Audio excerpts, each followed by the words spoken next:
Assalamualaikum warahmatullahi wabarakatuh. Innal hamdalillah nahmaduhu wa nasta'inuhu wa nastaghfiruh wa na'udzu billahi min shururi anfusina wa sayyiati a'malina. May yahdihillahu fala mudilla lahu wa may yudlil fala hadiyalah.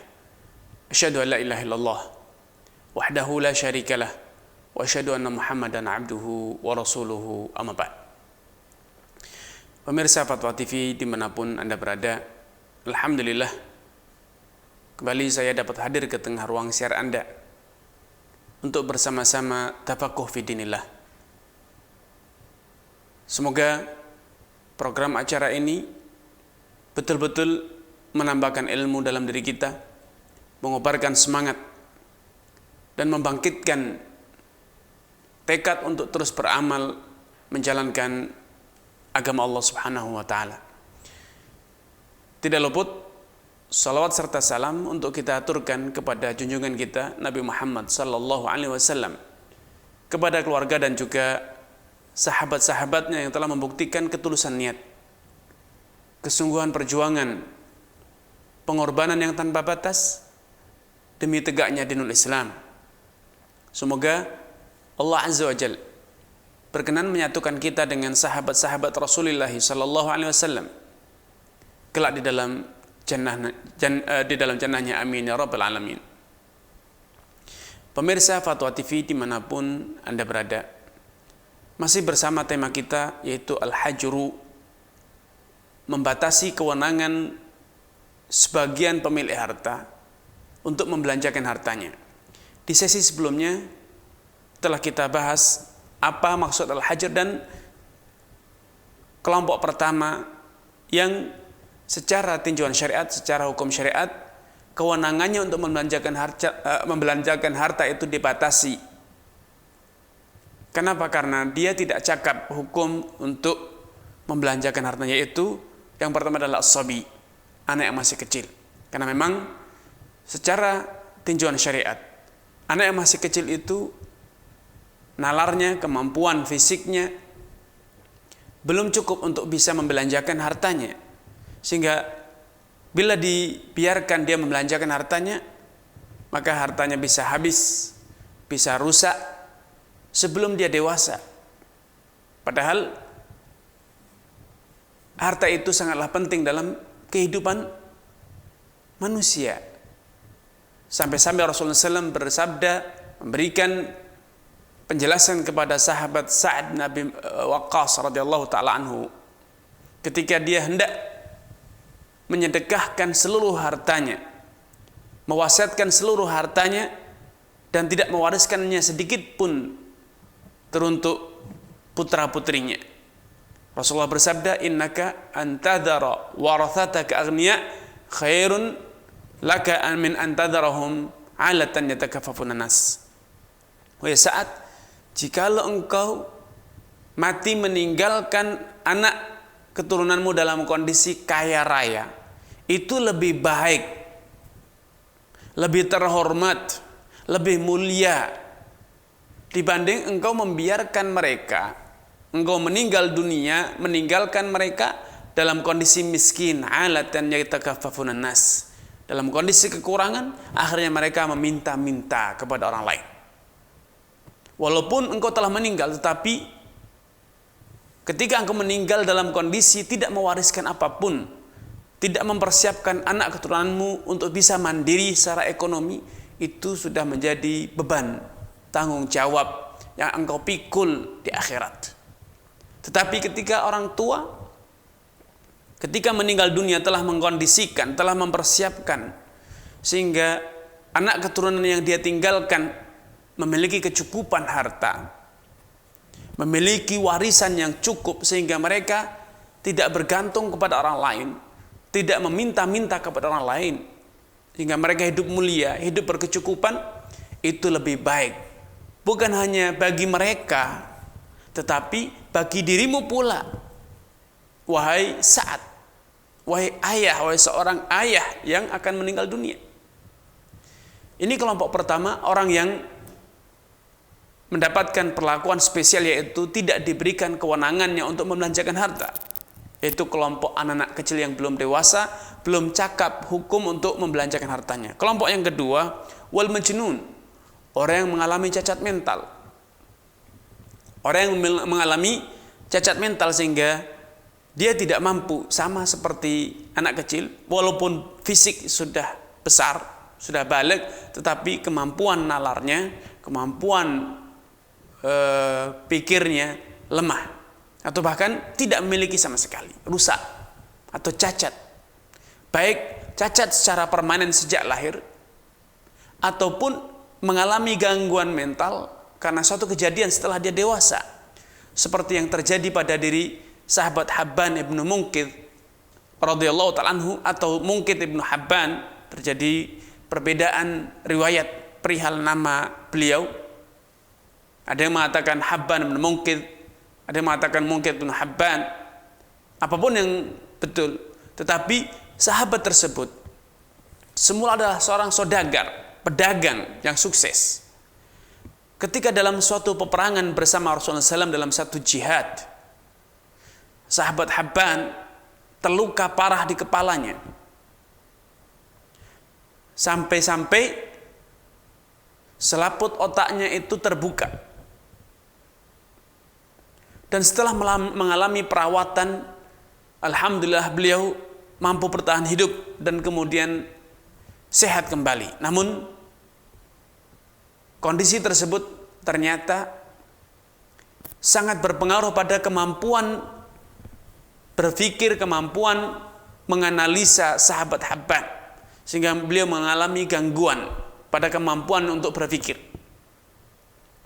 Namun karena beliau adalah seorang saudagar, seorang pedagang, beliau tidak lagi kuasa untuk bisa meninggalkan perdagangannya.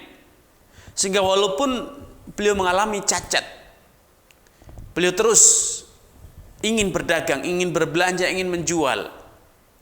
Namun karena cacat, kemampuan berpikirnya menjadi lemah, seringkali beliau salah ingat, salah menganalisa sehingga sering merugi. Putra-putra sahabat Habban akhirnya datang kepada Nabi SAW mengajukan permohonan agar Rasulullah SAW memberikan keputusan agar sahabat Habban tidak lagi diberi kewenangan, alias putra-putranya mengajukan semacam gugatan ke pengadilan agar kewenangan Habban atas harta kekayaannya, atas perdagangannya itu dibatasi atau dicabut oleh pengadilan. Itu yang diinginkan oleh putra-putranya, karena kalau terus dibiarkan maka akan merusak kekayaan, akan merusak perdagangan, bisa bangkrut, bisa pailit. Maka mereka datang kepada Nabi meminta agar Nabi memberikan keputusan sebagai pemimpin umat, sehingga harta kekayaan Habban tidak sia-sia terhampur-hampurkan, Habban tidak terus tertipu, Habban tidak terus merugi. Namun ketika Nabi SAW memanggil sahabat Habban, cross check, ingin memastikan kondisi Habban, maka ternyata Habban Munkid mengatakan kepada Nabi SAW, ya Rasulullah, inilah asbiru anil bai'. Ya Rasulullah, aku tidak sabar, tidak kuasa untuk menahan diri meninggalkan perdagangan, karena ini telah menjadi rutinitas beliau berpuluh-puluh tahun, sehingga kalau harus berhenti tidak kuasa beliau melakukannya.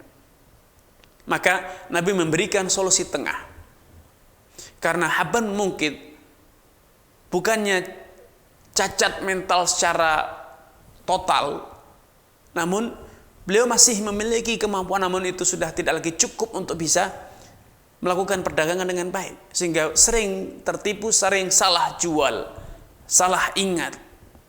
Maka Nabi memberikan solusi kepada Habban dan putra-putranya, idza bay'ata fakulla khilafah. Wahai Habban, kalau nanti engkau berdagang, menjual ataupun membeli, maka selalu katakan kepada lawan transaksimu, la khilafah, tidak ada praktek tipu menipu, tidak ada praktek eksploitasi, manipulasi. Fakan Habban yaqula hiyabah, la khiyabah, la khiyabah. Sehingga sejak saat itu setiap berdagang Habban selalu bersyarat kepada lawan transaksinya dengan mengatakan la khiyabah, karena cedal. Harusnya berkata la khilabah, tapi karena cacat beliau akhirnya cedal, jadi cacat pada lukanya itu sampai berpengaruh pada syaraf lisannya, sehingga tidak lagi mampu bisa berkata yang benar, yang fasih. Seharusnya berkata la khilabah, tetapi beliau berkata la khiyabah, la khiyabah, cedal. Tidak ada tipu menipu. Ya. Dari kasus ini, Nabi tidak mengingkari sikap putra-putra Habban yang menginginkan agar Nabi mencabut kewenangan, membatasi atau menerbitkan satu keputusan hukum untuk mencabut kewenangan Habban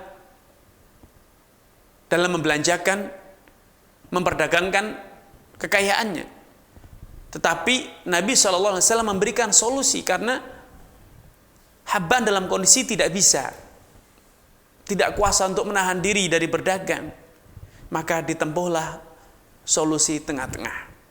Sejatinya Habban masih bisa berdagang, tapi karena keterbatasan mental, keterbatasan ingatan, sering salah jual, salah beli.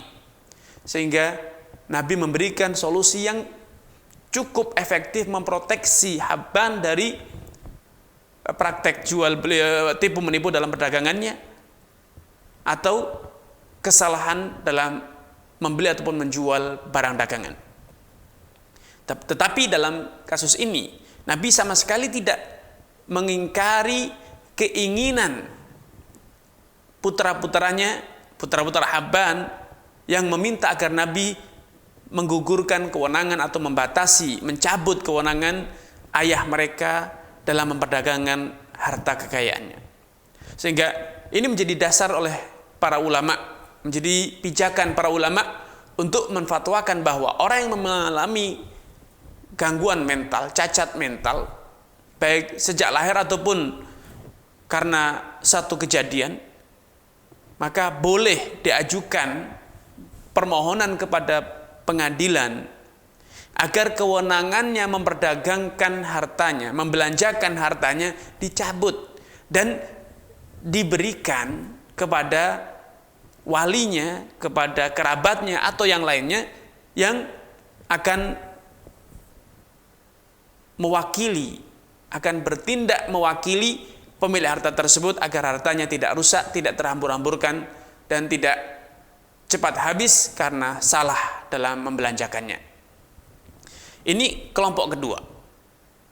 Kelompok ketiga, was-safih al-mubadzir limalihi, orang pandir, orang yang tidak cakap, tidak pandai untuk membelanjakan hartanya sehingga salah kelola, selalu salah kelola, selalu salah jual, selalu tertipu ketika membeli, selalu terperdaya ketika berdagang, ketika belanja, membeli ataupun menjual. Safih, karena memang ada sebagian orang, dia bukan gila, dia tidak anak kecil, dia sudah dewasa, tetapi kemampuan nalarnya lemah, ya, seperti yang terjadi pada diri Habban tadi, ya. Sehingga orang yang betul-betul gila atau memiliki keterbatasan mental, dia sehat walafiat, dia bukan orang gila, tapi kemampuan nalarnya rendah, sehingga dia mudah hanyut, mudah terperdaya, mudah tertipu. Kalau dibiarkan maka harta perdagangannya atau kekayaannya akan segera habis. Maka orang semacam ini secara hukum syariat, walinya, keluarganya boleh mengajukan permohonan kepada pengadilan agar kewenangan orang ini dalam membelanjakan hartanya dibatasi, baik secara mutlak tidak boleh membelanjakan sama sekali, atau dibatasi dalam nominal tertentu. Ketika dia membelanjakan dalam angka sekian, dalam nominal sekian, maka itu tidak sah, harus atas persetujuan, yaitu walinya. orang yang telah mendapatkan kepercayaan secara hukum untuk mewakili orang yang memiliki keterbatasan mental tersebut. Ya, ini serupa dengan kasusnya Habban ibni Munqidh. Kemudian orang yang keempat, yang secara hukum kewenangannya untuk membelanjakan harta juga dibatasi atau bahkan dicabut, adalah al-muflis alladhi irtakabathu duyun, orang pailit yang total nominal hutangnya lebih besar dibanding aset yang dia miliki. Nominal hutangnya lebih besar dibanding aset yang dia miliki. Sehingga orang yang terus berhutang,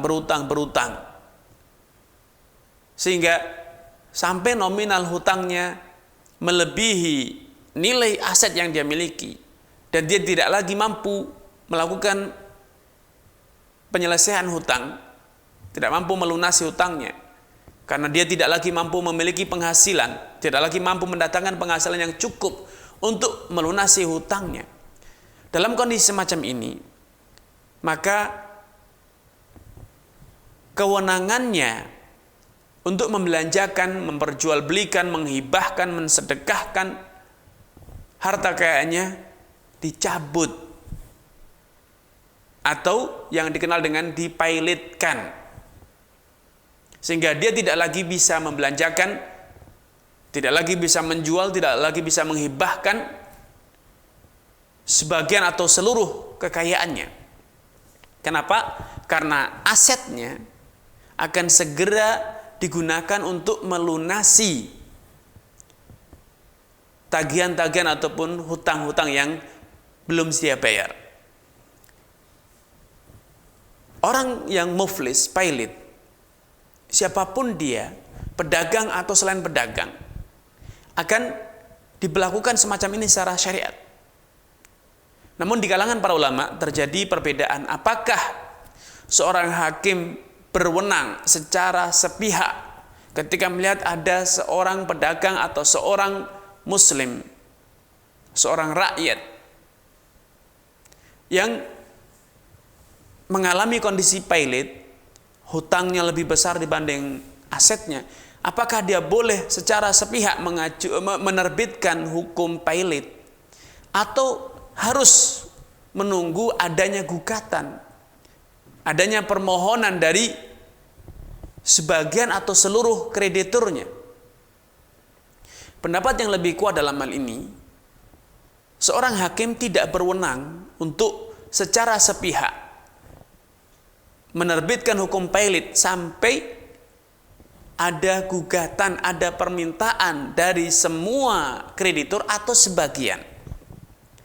sebagian kreditur, agar orang yang pailit tersebut, orang yang hutangnya lebih besar dibanding asetnya, dibatasi atau dicabut kewenangannya untuk membelanjakan kekayaan, atau diterbitkan hukum pailit, ya.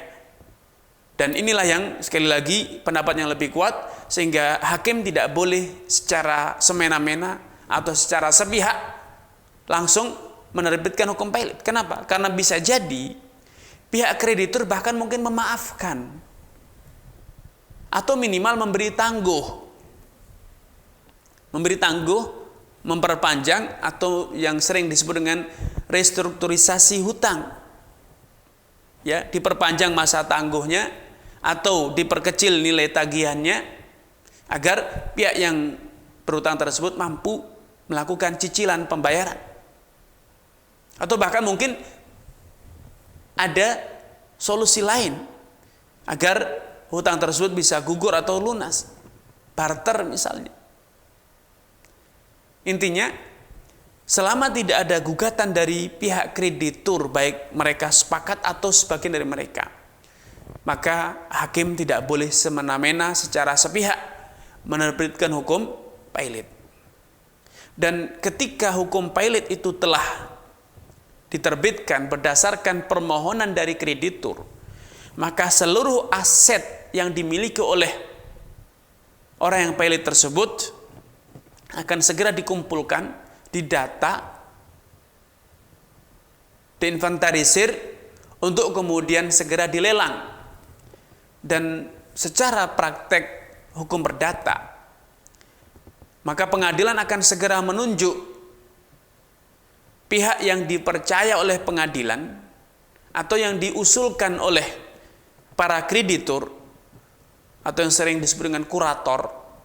Mereka akan, atau pihak tersebut yang ditunjuk tersebut, kurator tersebut akan segera menginventaris aset-aset tersebut untuk kemudian dilelang secara terbuka, dan hasil lelangnya itu kemudian akan digunakan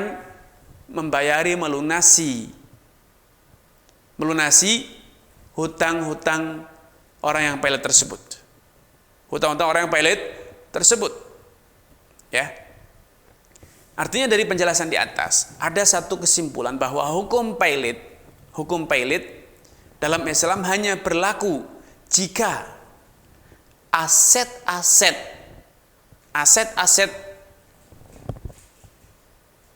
orang tersebut lebih kecil nilainya dibanding nominal hutangnya. Adapun bila seorang yang berhutang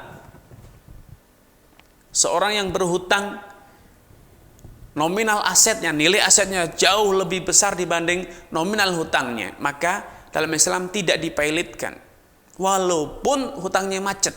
Dia tidak kooperatif membayar hutang. Apa yang harus dilakukan? Apakah pengadilan membiarkannya terus menunda-nunda, menzalimi pihak kreditur? Tentu tidak. Tentu tidak. Rasulullah SAW bersabda, matlul ghani zulmun. Penundaan orang yang sudah mampu, penundaan orang yang mampu melakukan pelunasan hutang itu sejatinya adalah zulmun, perbuatan zalim. Yuhillu irdahu wa uqubatah. Perbuatan zalim dia yang sengaja menunda-nunda tanpa alasan yang dibenarkan, menunda-nunda pembayaran hutang padahal dia punya, padahal dia mampu untuk melakukan pelunasan, baik memiliki uang atau dia memiliki aset yang bisa dia jual untuk melunasi hutangnya.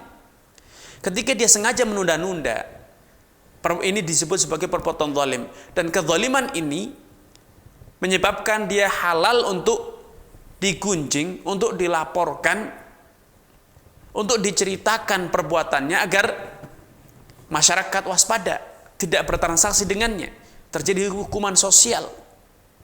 Wa uqubatah, dan juga boleh pihak kreditur mengajukan gugatan kepada pengadilan agar pengadilan memberikan hukuman, baik hukuman fisik dengan cara dipenjara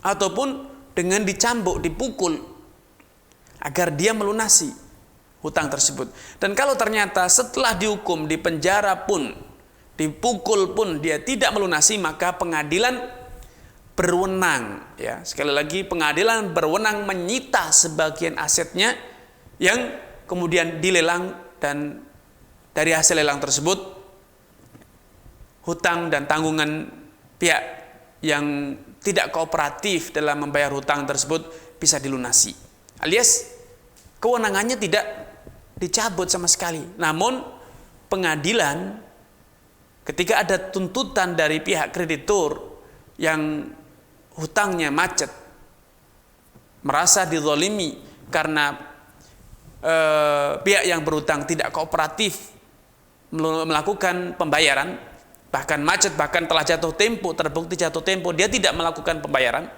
tidak ada sikap yang kooperatif, maka pengadilan boleh berwenang menyita sebagian asetnya yang nilai jualnya cukup atau sebanding dengan nominal hutang yang dia tanggung. Tapi aset-aset yang lain yang tidak disita, maka pihak tersebut masih bebas melakukan tindakan hukum atas aset-aset yang tidak dibutuhkan untuk melunasi hutang-hutangnya. Ini satu kondisi, satu hukum yang berbeda dengan praktek hukum pilot yang ada di undang-undang atau dalam hukum positif negeri kita ataupun yang lainnya, di mana ketika seorang yang memiliki tanggungan hutang dan dia tidak kooperatif melakukan pembayaran hutangnya, setelah jatuh tempo, maka pihak kreditur berhak mengajukan hukum pelit, sehingga seluruh aktivitas pihak yang berhutang tersebut akan dicabut, akan dihentikan, seluruh jenis usahanya akan dihentikan, dan seluruh asetnya akan diserahkan kepada pihak kurator, pihak ketiga yang ditunjuk oleh pengadilan untuk menyita, menginventaris, menyita dan kemudian menjual aset-asetnya. Tentu ini satu tindakan yang berlebihan karena nilai hutangnya lebih kecil dibanding aset-asetnya. Karena itu hukum Islam lebih adil, lebih proporsional, karena aset yang disita oleh pengadilan hanya sebesar atau senilai hutang yang macet tersebut, ya. Senilai hutang yang macet, tidak seluruh asetnya, tidak seluruh kewenangannya. Sehingga tindakan hukum dalam Islam ini sebanding dengan perbuatan orang yang tidak kooperatif, orang yang zalim, sengaja menunda-nunda pembayaran hutang tersebut.